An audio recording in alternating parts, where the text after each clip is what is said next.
ओम शांति। 19 जुलाई 2022। बाबा की महावाक्य। मीठे बच्चे, तुम्हें कर्म संन्यास नहीं लेकिन विकर्मों का संन्यास करना है। कोई भी विकर्म अर्थात पाप कर्म नहीं करने हैं। प्रश्न, तुम बच्चे किस अभ्यास से डेड साइलेंस का अनुभव कर सकते हो? उत्तर, अशरीरी बनने का अभ्यास करो। एक बाप के सिवाय दूसरा कोई भी याद न आए। शरीर से जैसे मरे हुए हैं। इसी अभ्यास से आत्मा डेड साइलेंस की अनुभूति कर सकती है। प्रश्न, सर्व दुखों से छूटने की सहज विधि क्या है? उत्तर, ड्रामा को अच्छी रीति बुद्धि में रखो। हर एक पाठधारी को साक्षी होकर देखो तो दुखों से छूट जाएंगे। कभी किसी बात का धक्का नहीं आएगा। गीत ओम नमो शिवाय। ओम शांति। यह जो गीत में अक्षर निकलते हैं शिवाय नमः, यह भक्ति के वचन हैं। हे शिव बाबा, आपको हम नमस्कार करते हैं, परंतु भक्त लोग जानते ही नहीं कि शिव बाबा कौन है। कोई एक भी शिव का भगत शिव को नहीं जानते हैं। शिव बाबा बिल्कुल साधारण अक्षर है, तो शिवाय नमः कहना यह भी भक्ति का अंश है। अब तुमको क्या कहना है? तुम कभी ऐसे नहीं कहेंगे कि शिवाय नमः कहो। वास्तव में कहने की भी दरकार नहीं रहती। बच्चों को घड़ी घड़ी नहीं कहा जाता कि बाप को याद करो। वह तो छोटे बच्चों को सिखलाया जाता है, वह अल्फबेट पढ़ाया जाता है। वास्तव में इसमें कहना भी कुछ नहीं है, मन मनाभव भी नहीं कहना होता। यह भी संस्कृत अक्षर है। तुमको तो कभी संस्कृत में समझाया नहीं गया है। बच्चे जानते हैं हमको तो बाप को ही याद करना है।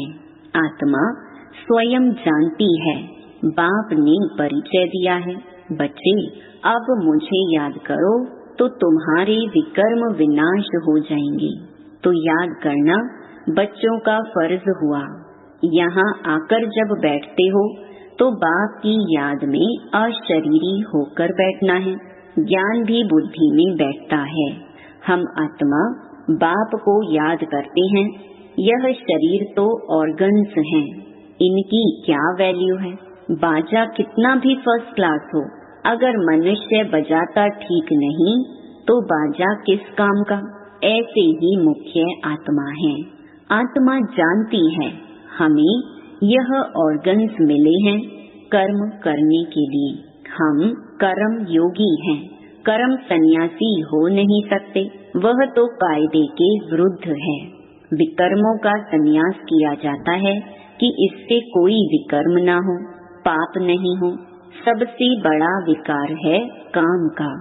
सन्यास धर्म वाले जाति विकार को पाप अथवा दुश्मन मानते हैं।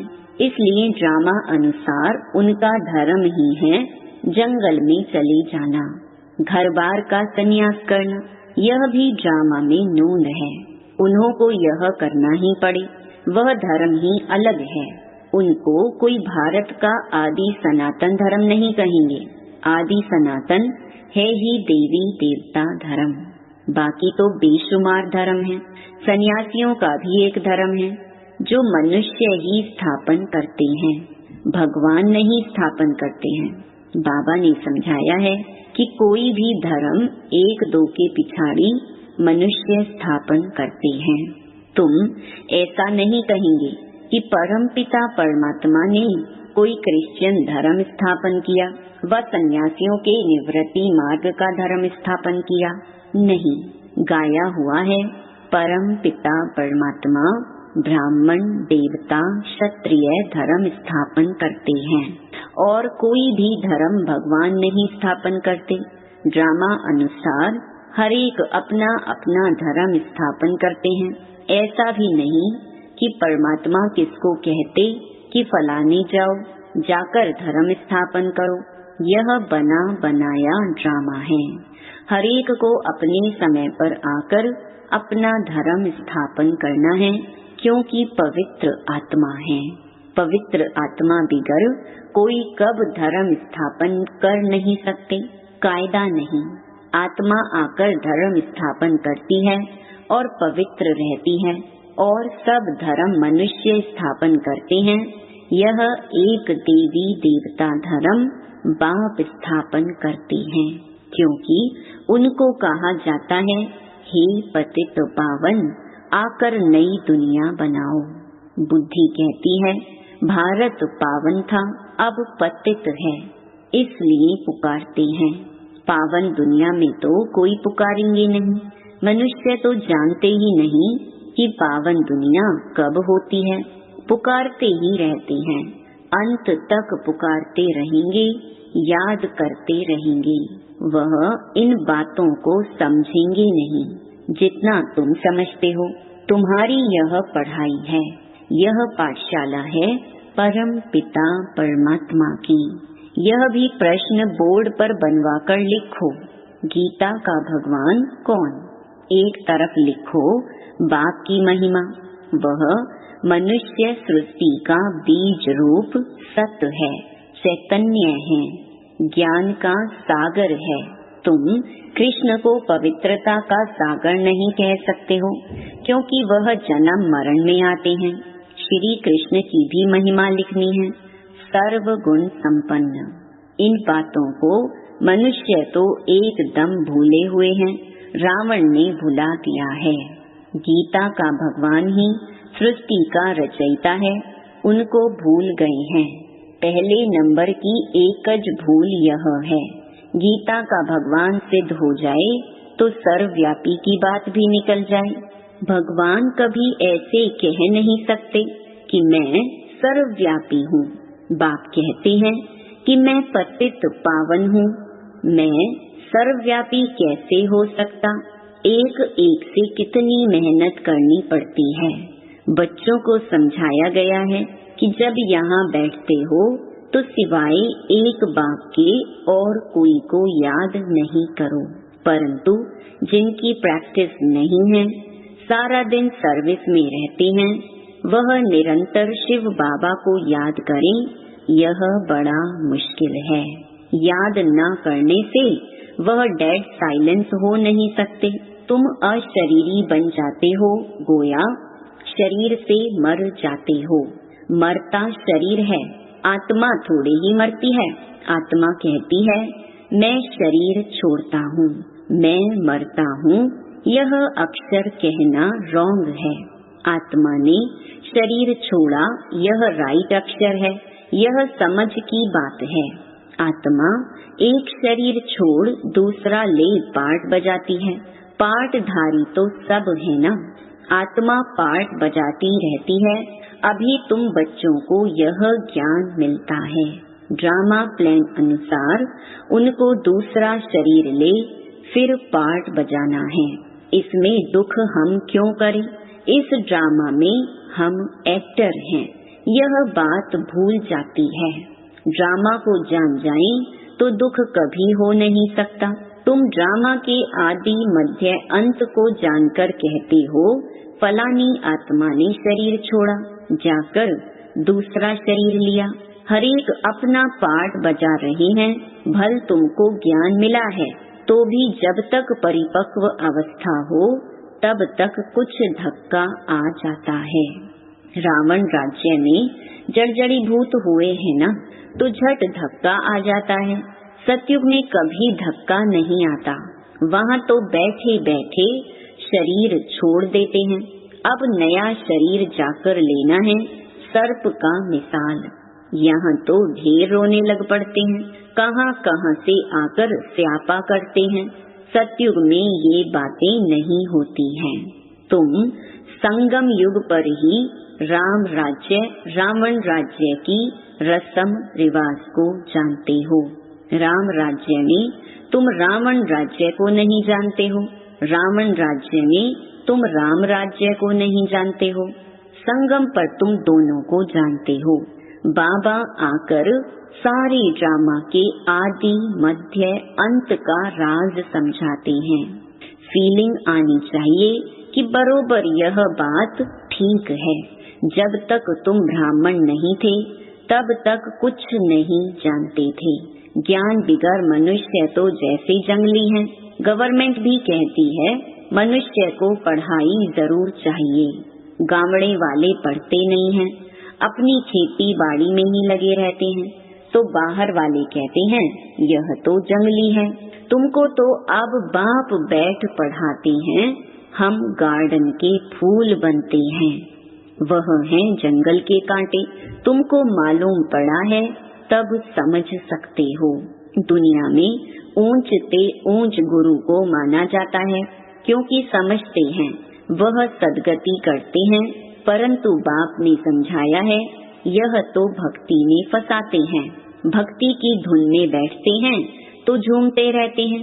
तुमको झूमने आदि की दरकार नहीं, यहाँ तो बाप से वर्षा लेना है। बच्चा बड़ा होता है, समझ जाता है बाप से हमको वर्षा मिलना है। छोटे बच्चे के ऑर्गन्स ही छोटे हैं, तुम तो समझ सकते हो हमको अपना जीवन कैसा ऊंच बनाना है। बरोबर भारत हीरे जैसा था। गीता में अगर परमपिता परमात्मा का नाम होता तो सब कुछ समझ जाते। परमपिता परमात्मा ही सर्व का सदगति दाता है। उनकी शिव जयंती भी भारत में ही मनाते हैं। वास्तव में भारत तो सबसे बड़ा तीर्थ है। सबकी सदगति करने वाला जो बाप है उनका जन्म यहाँ भारत में होता है। अभी तुमको पता पड़ा है बाप कैसे भारत देश में आते हैं। अब कौन सा तीर्थ स्थान ऊंच मानेंगे? जरूर भारत को ही मानना पड़े। शिव के मंदिर तो जहाँ तहाँ हैं। सब धर्म वाले जहाँ भी शिव का मंदिर देखेंगे तो जाकर शिव बाबा पर हार चढ़ाएंगे। अगर जान जाएं कि शिव बाबा ही है जिसने हम सबकी सदगति की है तो भटकना छूट जाए। भारत को ही अविनाशी सचखंड कहते हैं। भारत कभी विनाश नहीं होता है, यह भी तुम जानते हो। भारत में जब देवी देवता धर्म था तो और धर्म वाले व खंड नहीं थे। तुम बच्चे जानते हो बाप अभी यहाँ फैमिली सहित बैठा है। यह ईश्वरीय फैमिली है और वह है आसुरी फैमिली। तुम्हारे में भी कोई कोई है जो अच्छी तरह समझते हैं, शुद्ध अहंकार में रहते हैं। देह अभिमान है अशुद्ध अहंकार। देवताओं के चेहरे पर कितना हर्षितपना रहता है। तुम्हारा शुद्ध अहंकार गुप्त है। आत्मा को बहुत खुशी होती है, ओहो कल्प बाद फिर से बाबा मिला है, हमको राज्य भाग्य का वर्षा देने के लायक बना रहे हैं। बड़ी खुशी रहनी चाहिए। तुम्हारे अगेंस्ट बहुत हैं। तुम्हारी एक बात है ईश्वर सर्वव्यापी नहीं है और दूसरा गीता का भगवान कृष्ण नहीं है। यह है मुख्य दो भूलें। इसलिए बाबा कहते हैं कि पहले पहले पूछो परम पिता परमात्मा से आपका क्या संबंध है, और यह भी पूछो कि गीता का भगवान कौन है। जज करो इस पहेली को। इसको हल करने से सेकंड में जीवन मुक्ति पा सकते हो। जनक मिसल सेकंड में जीवन मुक्ति, यह तो भारत में मशहूर है। उसने कहा कौन है जो हमको सेकंड में ब्रह्म ज्ञान देवे? यह ब्रह्मा ज्ञान है ना, जो ब्राह्मण ब्राह्मणियां देते हैं उनको ज्ञान देने वाला ज्ञान का सागर शिव है। इन बातों को तो वह समझते नहीं, ब्रह्म ज्ञान कह देते हैं। ब्रह्मा भोजन को ब्रह्म भोज कह देते हैं। ब्रह्म तत्व है, ब्रह्मा तो है बाप, उनका बाप है शिव। यह बातें मनुष्य बिल्कुल नहीं जानते हैं। पहले तुमको यह बातें थोड़ी ही समझाई थी। पहले तो तुम बच्चे सगीर थे, अब बालिग हुए हो। बाप कहते हैं आज तुम्हें गुहिया बातें समझाते हैं। बात बिल्कुल सहज है, मन मना भव। जैसे बीज और झाड़ का विस्तार कितना लंबा है, समझाते रहते हैं। अभी हम त्रिकालदर्शी बन गए हैं, रचयिता और रचना के आदि मध्य अंत को जान गई हैं। इस समय तुम्हारे सिवाय और कोई सृष्टि के आदि मध्य अंत को नहीं जानते हैं। हम भी नहीं जानते थे, अभी तुम समझते हो। सबसे जास्ती भक्ति शुरू हुई है, हमारी उतरती कला होती गई है। चढ़ती कला होती है तो सर्व का भला होता है, उतरती कला में किसका भला होता है क्या? यह सब समझने की बातें हैं। यह भी ड्रामा में नूंद है। यह बड़ी अच्छी टॉपिक है, गीता का भगवान कौन? इस पहेली को हल करने से तुम बाप का वर्षा पाकर विश्व का मालिक बन सकते हो। मनुष्य विश्व का मालिक निराकार को समझते हैं, परंतु विश्व तो सृष्टि को कहा जाता है। बाप विश्व का मालिक नहीं बनता।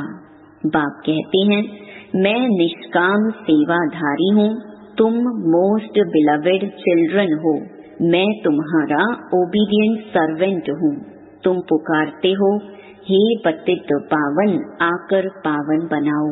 हाजिर सरकार आया हूँ। बाप बच्चों का सर्वेंट ही है। फिर कोई कपूत भी निकल पड़ते हैं। बाप तो निराकारी निरहंकारी गाया हुआ है।